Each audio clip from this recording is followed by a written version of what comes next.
안녕하세요. 반갑습니다.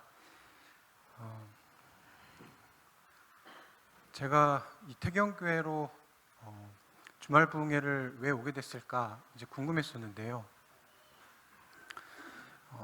뭐 여러 가지 이유가 있겠지만 우연히 전화 통화를 하다가 시조사에 7명의 목회자가 있는데 그 중에서 나이가 제일 어린 사람이 오면 좋겠다 그런 얘기를 하셨다고 하더라고요. 그래서 제가 발탁이 돼서 이 자리에 오게 됐습니다. 예전에 오경학 목사님과 인연이 좀 있는데요. 마포교회를 섬기고 계실 때 제가 학생 전도사였습니다. 그때 지금은 아파트촌으로 완전히 변했지만 그때 당시만 해도 아주 집들이 몰려있는 아주 골목들이 좁은 그런 길이 있는 교회였습니다. 그때 제가 기억나는 게 교회차를 몰고, 그 승합차죠, 교회차를 몰고 주차를 하다가 차를 망가뜨렸습니다.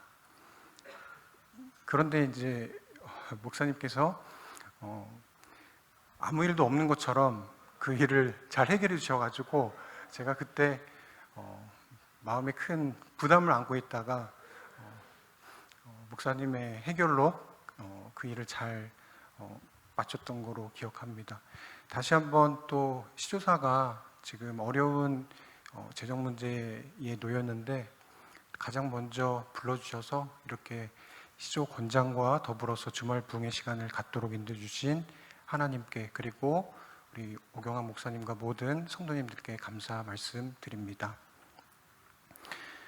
저는 비대면 접촉 시대 재림 성도의 전도라고 하는 총 제목으로 오늘과 내일 말씀을 드리려고 합니다.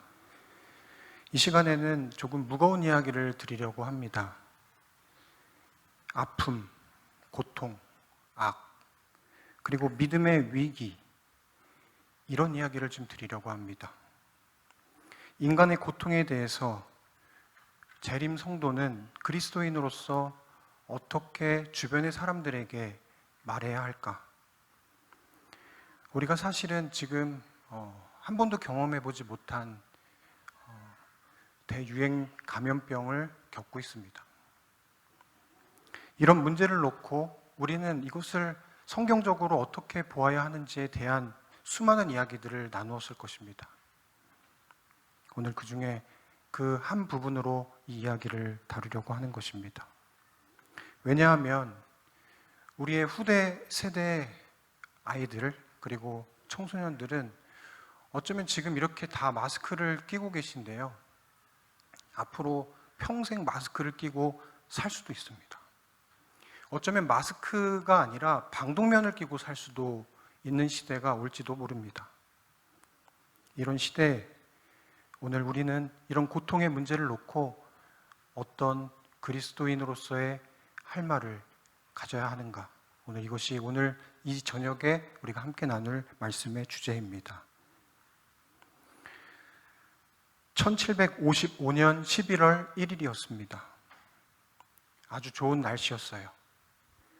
따뜻한 햇볕이 포르투갈 리스본 수도를 감싸고 있었습니다. 하늘은 평화로웠고 어느 때보다 조용했습니다. 리스본은 잘 아시는 것처럼 종교적인 도시였습니다. 도시민의 25만 명 중에서 성직자가 약 2만 5천 명이나 되었다고 합니다. 그만큼 이 도시는 종교적으로 꽤나 유명한 도시로 알려져 있었습니다. 그런데 그날 오전 9시쯤 거대한 지진이 북대서양 100km 지점에서 해저를 흔들기 시작했습니다. 그리고 나서 그 여진이 무시무시한 힘으로 그 도시를 때렸어요. 그 시각 리스본의 교회에는 수많은 사람들이 종교 행사를 위해서 교회 안에 모여 있었습니다. 교회 안에 들어오지 못한 사람들은 광장까지 사람들로 가득 메워져 있었어요. 전 도시가 기독교 축제를 즐기고 있었습니다. 그런데 바로 그때 교회 벽돌이 그리고 담장이 건물들이 흔들리기 시작하는 겁니다. 종탑이 바람처럼 흔들리는 갈대처럼 흔들리기 시작했고 그 종소리가 온 도시를 가득 메웠어요. 촛대가 바닥에 떨어졌고 교회 기물들이 주저앉기 시작했습니다. 스테인드 글라스의 유리 조각이 두려움에 빠진 예배자들 머리 위로 내려앉기 시작한 것입니다. 곳곳에서 사람들이 건물 밖으로 뛰쳐나가기 시작했습니다. 잠시 뒤 그들은 더 큰 여진을 만나게 됩니다. 현대 과학자들은 당시 상황을 그 두 번째 내렸던 그 지진을 강도 7에서 8로 평가하고 있습니다. 엘렌 화이트는 각시대의 대쟁투에 이 사건을 주목하면서 꽤나 긴 부분 이 리스본 대지진에 대한 언급을 하고 있습니다. 지진이 건물을 때리자 그 도시가 주저앉기 시작했습니다. 교회들, 가옥들, 그리고 공공 건물들이 거리로 뛰쳐나온 사람들 위로 덮치기 시작한 것입니다. 그 결과 수천 명의 사람들이 사망했고 셀 수 없는 이들이 실종되었습니다. 그곳에는 자비란 찾아볼 수 없었습니다. 몇 분 뒤 세 번째 지진이 그 도시를 때렸어요. 사람들이 지진을 피해서 이제는 낮은 건물이 있는 곳으로 함께 이동하기 시작했습니다. 항구로 모여들었어요. 그러나 이 대지진은 시민들을 순순히 놓아주지 않았습니다. 사람들 앞에 있는 강물이 갑자기 바다 쪽으로 빨려 들어가기 시작했습니다. 배들도 바다로 빨려 들어갔어요. 마치 스트로로 쪼르륵 하고 누군가가 빠는 것처럼 그 바다와 강물이 점점 사라지기 시작한 겁니다. 바닥을 드러낸 항구에는 낡은 난파선과 쓰레기만 나뒹굴고 있었어요.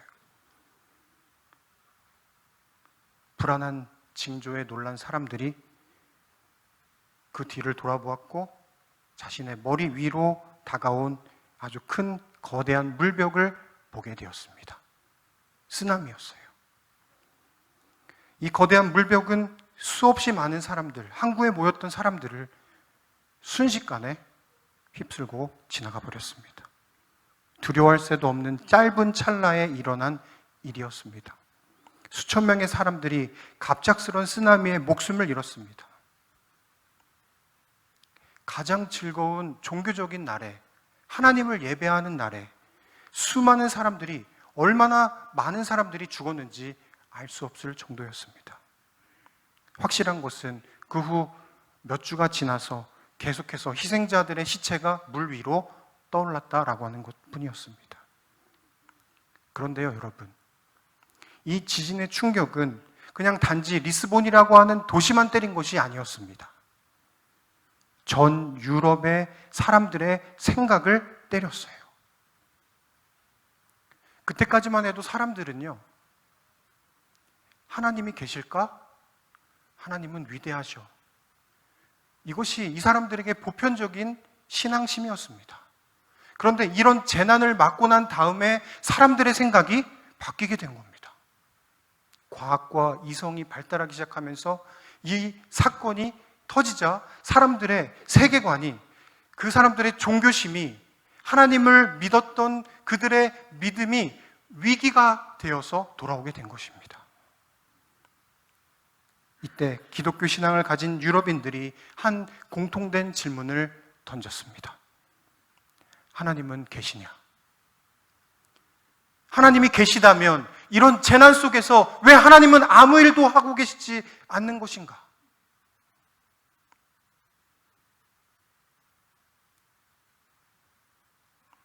사람들의 믿음이 흔들리기 시작한 겁니다.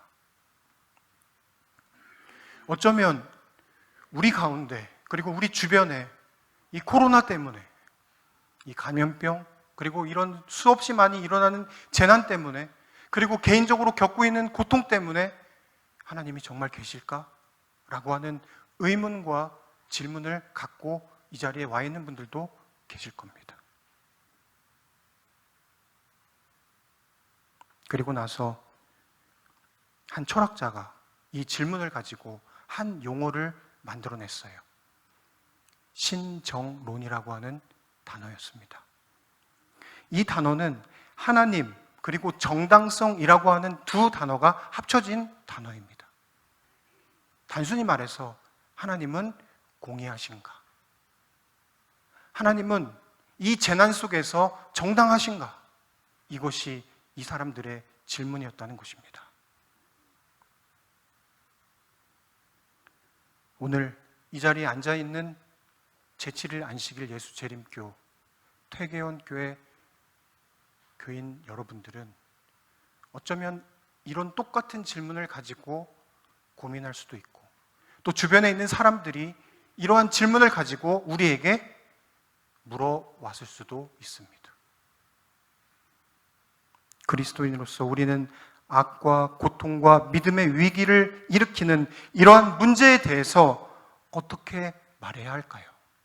이것이 오늘 밤 우리가 함께 나눌 주제입니다.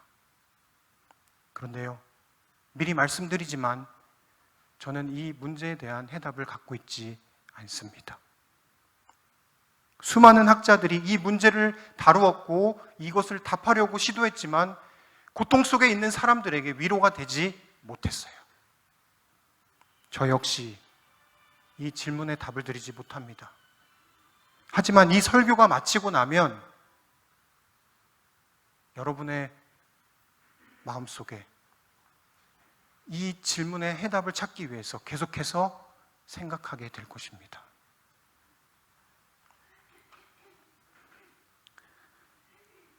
미국의 릭 워렌이라고 하는 유명한 목사가 있습니다.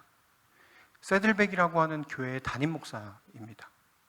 제가 2008년에 이 새들백 교회를 가본 일이 있었습니다. 그날 마침 일요일 예배가 있었고 침례식이 거행되고 있었습니다. 그 교회는요, 기본적으로 그 부지가 삼육대학교보다 큽니다. 그래서 교회를 뭐라고 부르냐면 캠퍼스라고 부릅니다. 근데 그 교회 안에 입구 쪽으로 들어가서 본당 옆에로 갔는데 침례식이 거행되고 있었어요. 제가 본 침례식 중에서 정말 가장 아름다운 침례식이었습니다. 가족들이 함께하고 있었고 그 분수대 속에서 함께 기뻐하면서 새 사람이 되는 거듭남의 기쁨을, 그 장면을 보고 참 보기 좋다라는 생각을 했습니다. 그리고 예배 드리는 장소로 들어가 봤어요. 그 교회는 약 2만 명의 사람들이 매 일요일마다 예배를 드립니다. 사람들의 얼굴을 보니까 평화와 기쁨이 가득 찬 얼굴로 말씀에 주목하고 있었습니다. 저는 생각했습니다. 릭 워렌 목사는 성공한 목사구나. 행복하겠다. 부러울 것이 없겠다. 저 사람 뭐가 아쉬울까? 그런데요, 제가 몇 년 전에 릭 워렌 목사의 설교를 듣다가 깜짝 놀랐습니다. 그 역시 고통이 있었습니다. 아무리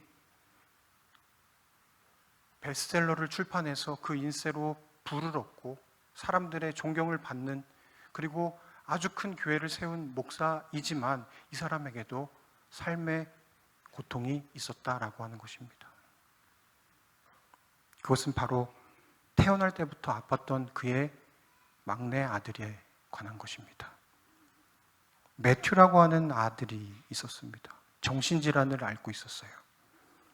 그 아이는 우울증을 앓고 있었기 때문에 매일 약을 먹지 않으면 생활할 수 없었습니다. 그렇게 참고 하루하루를 견뎌야 했습니다. 당연히 그 아이의 고통만큼 그 부모인 릭 워렌 부부도 고통을 같이 겪고 있었습니다. 마음이 찢어지게 아팠겠죠. 하나님을 믿었지만 왜 하나님께서 그 아들이 이런 고통 속에서 태어나고 이런 고통을 겪으면서 평생 살아야 하는가라고 하는 이 질문을 이 사람도 목사이지만 갖고 있었어요. 그런데 2013년 4월 6일 릭 워렌 목사는 새들백 교회 교인들에게 메일을 보내야 했어요. 한 통의 메일을 온 교인들에게, 모든 교인들에게 보냈습니다. 그 메시지는 릭의 사랑하는 아들 매튜가 결국 스스로 목숨을 끊었다는 것이었습니다. 교우들과 친구들의 위로, 격려의 메일이 그 부부들에게 도착했습니다. 하지만 이런 메일도 왔어요. 왜 하나님은 당신과 당신의 아들의 고통을 해결하시지 못하십니까? 만약 하나님이 계시다면 왜 고통의 문제를 해결해 주지 않는 겁니까?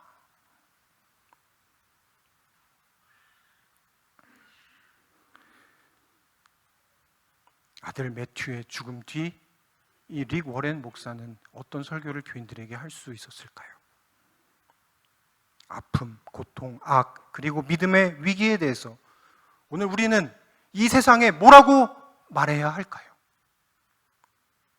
아무 잘못 없이 아프고 죽고 파산하고 큰 재난을 당하고 말할 수 없는 고난을 당하는 이들이 이 자리에 있고 우리 주위에 있습니다. 또 언젠가는 이 고통의 주인공이 내가 될 수도 있는 겁니다.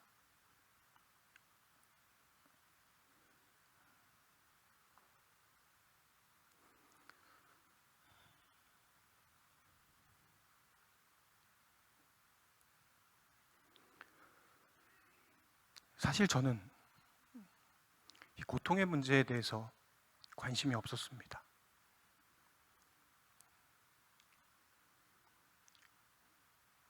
아무도 아픈 사람이 없었고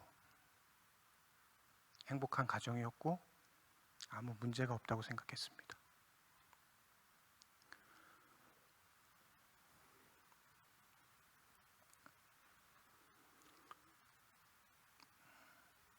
그런데 어느 날 저희 가정에도 이런 고통의 문제가 생겼습니다.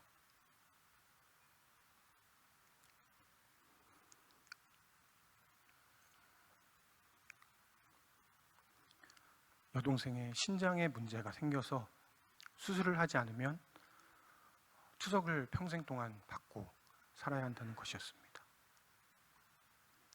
젊은 나이에, 어린 나이에 평생 그렇게 살아야 하는가?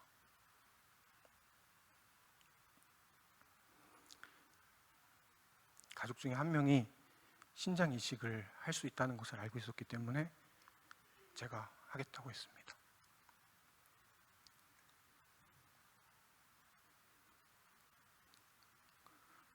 그런데 아버지가 못하게 막았어요.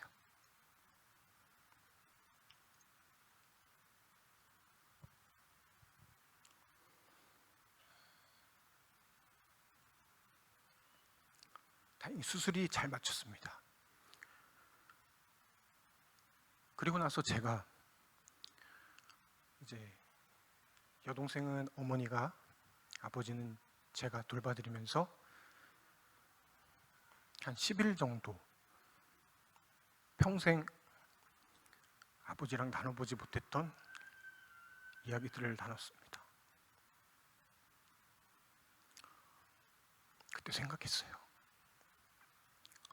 고통의 문제가 어느 누구도 피해갈 수 없구나. 아버지가 회복하고 나서 제게 이렇게 얘기했습니다. 훈재야, 한 번은 하겠지만 두 번은 못하겠다. 두 번도 할 수 없어요. 일시적으로 그 문제가 해결됐지만 궁극적으로 그 문제는 해결된 것이 아니에요.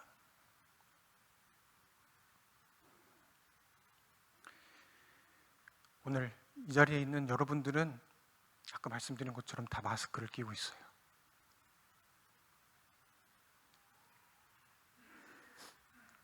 그런데 이렇게 앉아있는 어린이들이 아까 말씀드린 대로 안타깝게도 학교도 못 가고 있고 또 평생 마스크를 의지해서 살아야 합니다.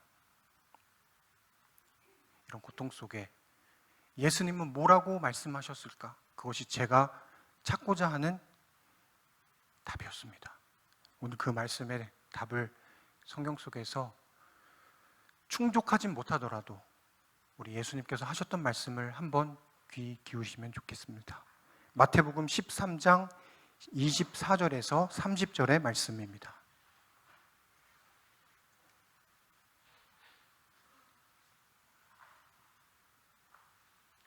마태복음 13장 24절에서 30절의 말씀입니다.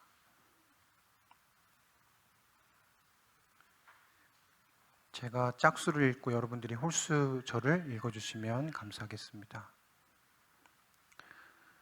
마태복음 13장 24절에서 30절까지 말씀입니다. 예수께서 그들 앞에 또 비유를 들어 이르시되 천국은 좋은 씨를 제 밭에 뿌린 사람과 같으니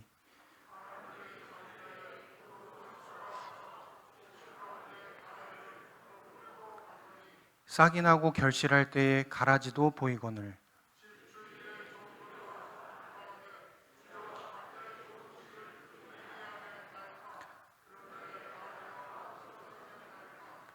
주인이 이르되 원수가 이렇게 하였구나. 종들이 말하되 그러면 우리가 가서 이것을 뽑기를 원하나이까.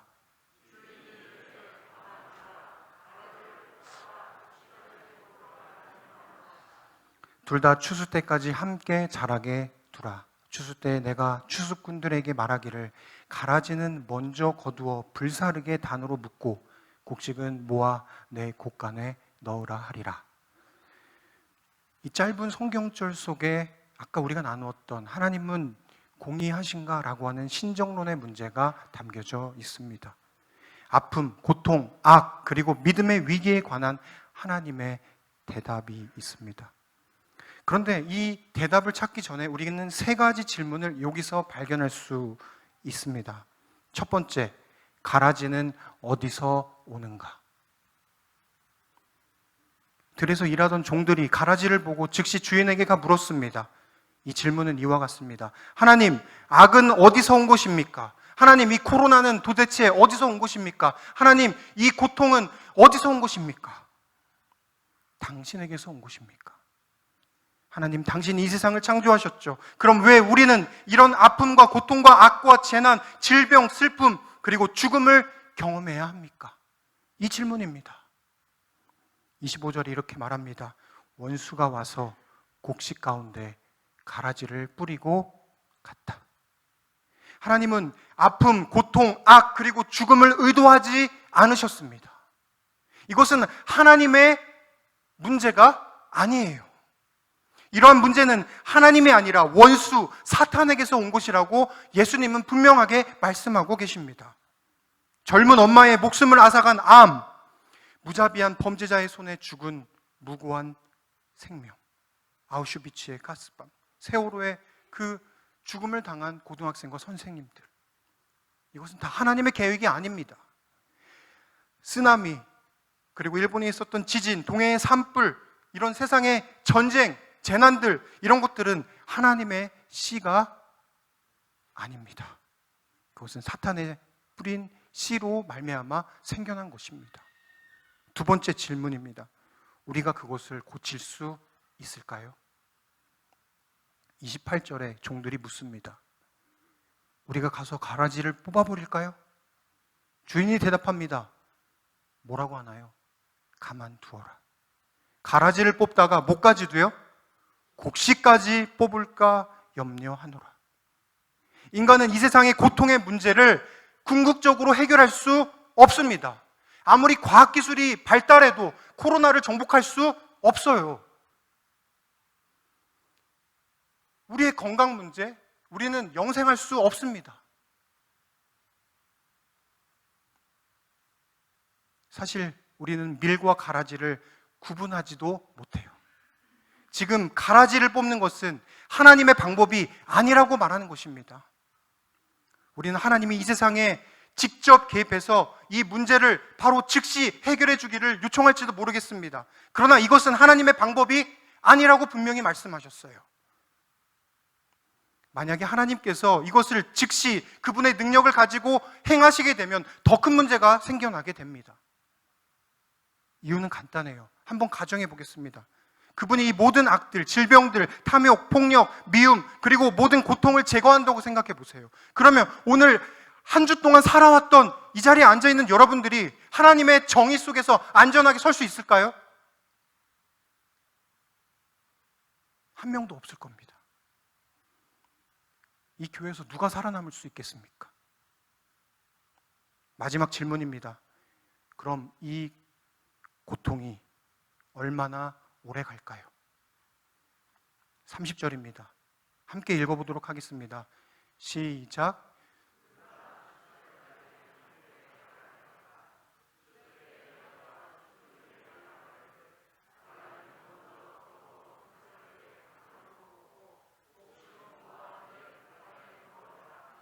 감사합니다. 여기 뭐가 나와요? 끝이 나옵니다. 아멘입니까? 저는 우리가 믿는 하나님이 시작하셨고 끝을 맺는 하나님이신 것을 인해서 너무 감사했습니다. 일본의 기독교 사상가 우찌무라 간조라고 하는 유명한 사람이 있습니다. 이 사람은 아주 훌륭한 기독교 사상들을 내놓았고 그 사상들을 한국에 있는 함석헌이라고 하는 선생님이 영향을 받아서 그것을 한국에 퍼뜨렸습니다. 그런데요, 이분이 재림신앙을, 우리와 같은 재림 성도는 아니지만 우리와 똑같은 재림 신자가 되는 계기가 이 사람의 삶 속에 생겨나게 됐습니다. 그 첫 번째 이유는 딸의 죽음이었습니다. 사랑하는 딸이 자기보다 먼저 세상을 떠난 겁니다. 그 전까지만 해도 기독교 신앙은 너무나 신나고 좋은 것으로만 알고 있었는데 궁극적으로 자기의 이 고통의 문제가 해결되지 않는 것을 발견하게 된 겁니다. 딸의 죽음으로 인해서 말이죠. 그리고 두 번째는 세계 제1차 세계대전에 수많은 사람들이 죽는 것을 보고 자기가 가졌던 기독교 신앙에 어떤 허점이 있는 것이 아닌가라고 하는 한계를 느끼게 됐습니다. 그의 세계관이 붕괴된 것이에요. 그런데 결정적으로 이런 고민 속에 있었던 그에게 미국에서 모르는 사람의 한 우편물을 받게 됐어요. 그리고 그 우편물을 뜯어서 열어보니 재림에 관한 것이었습니다. 그는 초림하신 예수님에 대해서는 집중했고 그것을 가르치기를 즐겨했지만 그 전까지 재림에 대해서 몰랐습니다. 그런데 그가 받은 그 우편물 속에 재림에 대한 소식을 듣고 나서 그는 확신했습니다. 나의 딸, 그리고 이 세상에 해결되지 않는 문제들, 그런 모든 것들이 궁극적으로 해결될 수 있는 유일한 방법은 뭐밖에 없다는 것을 알게 된 것이냐면 바로 재림밖에 없다는 것을 그는 깨닫게 된 것입니다. 저는 오늘 이 자리에 앉아있는 하나님께 예배하는 우리가 이 세상에 외칠 수 있는 유일한 복음은 단 하나밖에 없다고 생각합니다. 뭘까요? 백신이 곧 생길 겁니다 라고 하는 것이 아닙니다. 바로 재림이에요.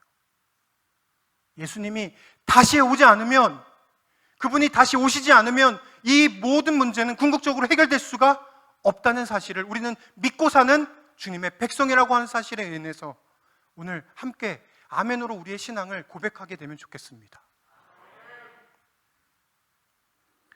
비대면 시대 태계원 교회 교인들이 이 지역 사회에서 전도할 수 있는 방법이 무엇일까? 저는 여러 방법이 있겠지만 그 중에 하나가 하나님께서 우리에게 영감으로 주신 하나님의 글을 우리 주위 있는 사람들에게 전하는 것이라고 생각합니다. 제 한 가지 경험을 드리고 오늘 말씀을 줄이도록 하겠습니다. 제가 전에 있었던 어느 한 교회에서 있었던 일입니다. 제가 삼육대학교 교목을 하다가 어떤 한 지역으로 정근을 가게 됐습니다. 근데 그 정근 간 곳 근처에 성공회라고 하는 대학교가 있었어요. 근데 제가 아는 지인인데 우리 교인은 아닙니다. 그 지인을 그 학교 대학에 다닌다는 소식을 알게 돼서 점심을 함께 먹는 약속을 하게 돼서 그 대학교를 가게 됐어요. 화요일 날 오전에 가서 점심을 먹은 겁니다. 그렇게 점심을 먹고 난 다음에 그 친구가 저에게 이왕에 왔으니 청강을 한번 해보라고 했습니다. 그래서 화요일에는 다른 업무가 없고 개인적으로 성경 공부를 하거나 설교를 준비하는 시간이었기 때문에 좋다, 청강 한번 가보자 하고 청강을 따라갔습니다. 근데 그 청강 수업은 그 대학의 총장이었던 한 교수님이 교회 역사를 가르치는 수업이었어요. 수업이 다 끝나고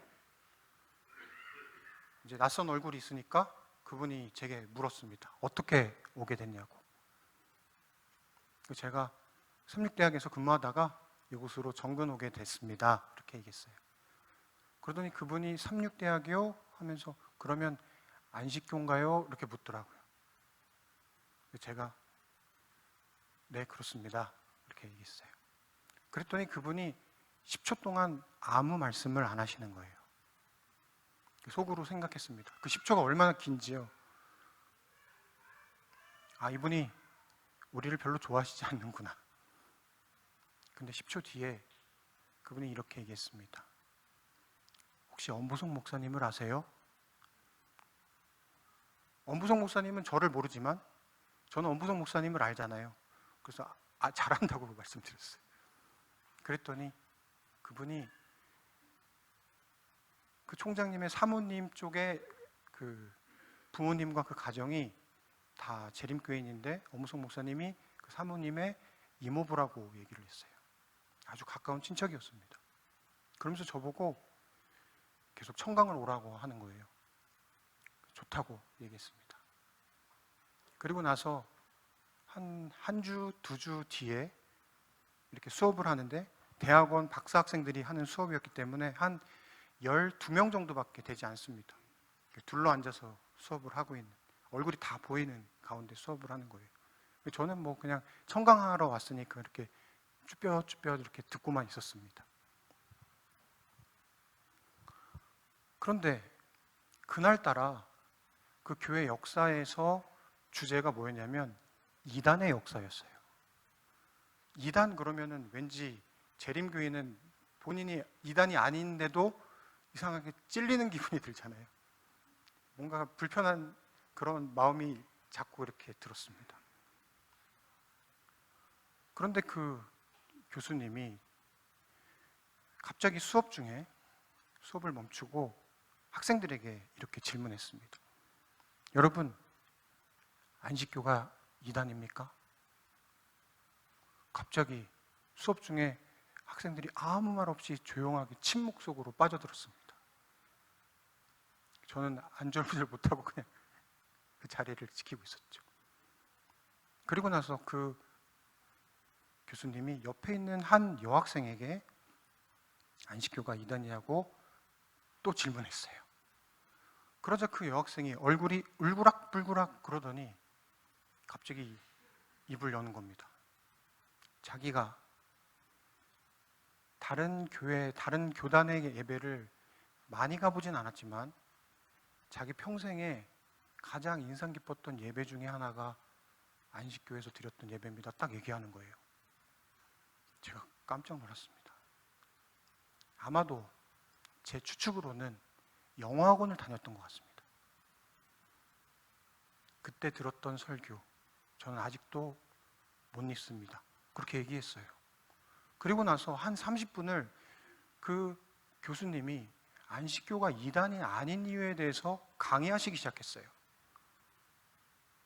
그러면서 심지어는 일요일 날 예배 드리는 것이 태양시 숭배로 된 거라고 막 그런 얘기도 막 하시면서 그 역사 교수님이시니까 막 그런 얘기를 하셨습니다. 그리고 나서 그분이 자신의 강의가 끝나고 학생들에게 여러분, 그런데 이 자리에 안식교 목사님이 있습니다. 딱 얘기했어요. 그러자 사방에서 안식교 목사를 찾기 시작했습니다. 너였어? 너였어? 막 이렇게 묻는 거예요. 그리고 정식으로 그 학생들 앞에서 저를 소개시켜줬어요.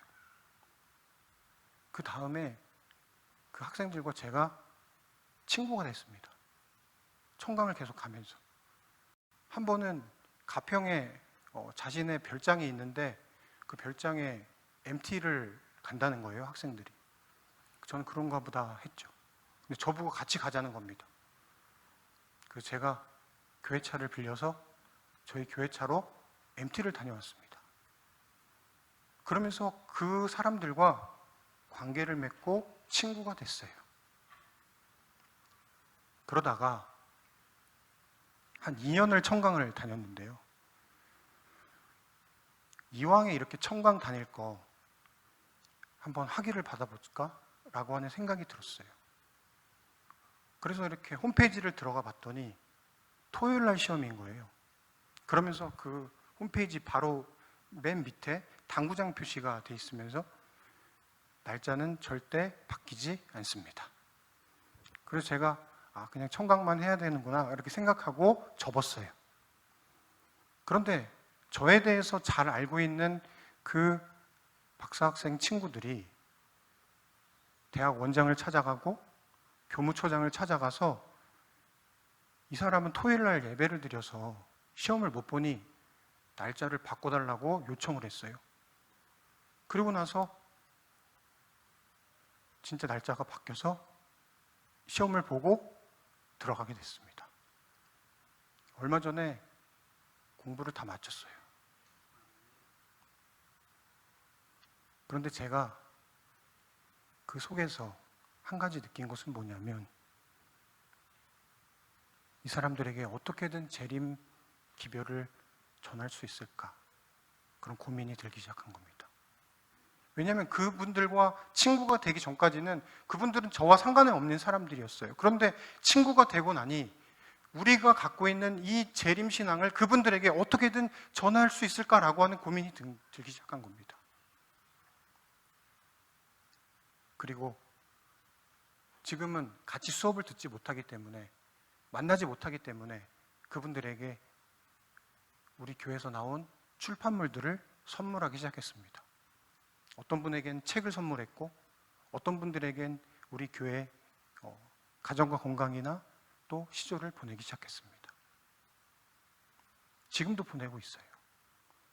비대면 시대, 재림 성도가 할 수 있는 많은 전도 방법 중에 하나가 바로 출판물을 통한 전도입니다. 오늘 말씀을 줄이면서 이 자리에 있는 태경교회 성도들에게 호소합니다. 비대면 시대, 전도할 수 없는 이 시대, 하나님께서 여전히 우리에게 지혜를 주실 것이고 사람들에게 재림신앙을 전할 수 있도록 하나님은 지금도 돕고 계십니다. 무엇보다 그분들은